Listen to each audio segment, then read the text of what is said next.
Good morning. Thank you for joining us. We are very happy to be sharing with you this morning our golf strategy and some key points around it, and also very happy to have our key partners in the strategy and executing what we have in our plan with us this morning. When we launched the Arts and Culture season this past November, we were careful to mention it did not mean the end of golf and spa season. Sport and spa are two experiences that still have significant roles to play in the overall mix, especially during the currently lower demand months between November and March. That's why today's presentation on the 2015 Golf Tourism Strategy is important. Along with the new Golf Advisory Committee and other partners here today, we trust our presentation will show a coordinated commitment to golf that is more strategic and thoughtfully integrated between the product and experiences team here in Bermuda and our sales and marketing team in New York.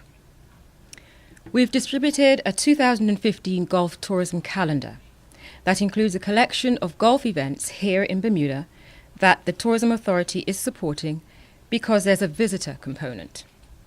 You'll notice these events are scheduled almost entirely during the months when visitor demand is lower. That is by design. It's part of our strategy to create demand to travel in Bermuda year-round. We estimate the overall economic impact as a result of our 2015 golf tourism calendar to be 820 visitors, 4,075 room nights, and more than $1 million infused into the local economy. One such event is happening right now. The Taliesin Bermuda Pairs is a brand new event, created with the help of our British partner, UK PGA professional Christine Langford, who's here today. Couples from the UK cross the pond this week to play golf and stay at the Pompano Beach Club.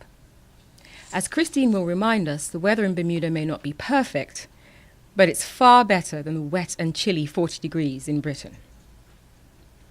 Next month, we have 3 more golf events: the Bermuda Collegiate Invitational, the Bermuda Open, and the Grey Goose World Par 3. The first is a pilot event, and we see great potential. For the Collegiate Invitational, at least 8 college teams will compete over 2 days at Port Royal and Tuckers Point in what is an official NCAA event. We've been told it's the first ever NCAA-sanctioned golf competition played outside of the United States. But even more important to us, these college golfers will be here during their college spring break. We see tremendous potential in attracting college teams to Bermuda. They're anxious to get outside and play where the weather is not cooperating at home. They're also anxious to bring their families along. In fact, if this year goes well with the men's teams, the ladies' golf teams are likely to be here in 2016. But this strategy applies not only to golf. We figure, why not spring break lacrosse or tennis or rugby? How about field hockey or track and field? That's the direction we're heading as part of our multi-pronged effort to solve seasonality in the hospitality industry. Also in March, we have the Bermuda Open and the Grey Goose World Par 3. Both events continue to grow and continue to receive the support of the Tourism Authority. The Grey Goose at Turtle Hill is especially powerful in the media exposure it brings and generates in the US for Bermuda, and the UK, and especially Canada, thanks to the work of PGA of Canada. These 2 March events are back-to-back, giving visiting golfers the opportunity to travel once and play twice, to take 1 flight to Bermuda and compete for 2 winners' purses. Meantime, 2 new events will unfold in April. The Bermuda Golf Classic mixes former NFL athletes, Cambridge Beaches Resort, and Port Royal. And the Kitty Michael Classic is a traveling women's golf event for ladies from the United States and the Caribbean. Bermuda is the 2015 venue thanks to Bermudian Val Neron, who is no stranger to the sport and is showing us once again her love of country.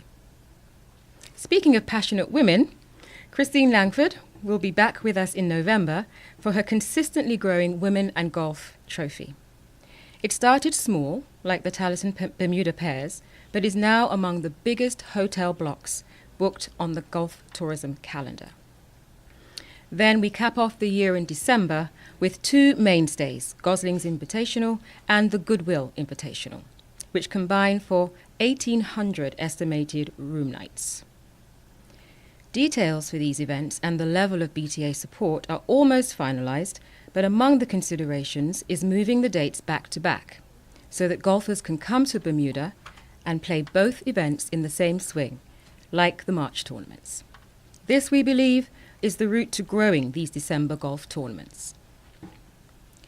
As mentioned earlier, the combined economic impact of all events for the local economy is about $1 million in 2015. We're still finalising the BTA investment for the two December events, but we can say confidently that taxpayers will see an overall golf tourism return on investment between 5 to 1 and 10 to 1, with the final combined investment for the year being up to $150,000.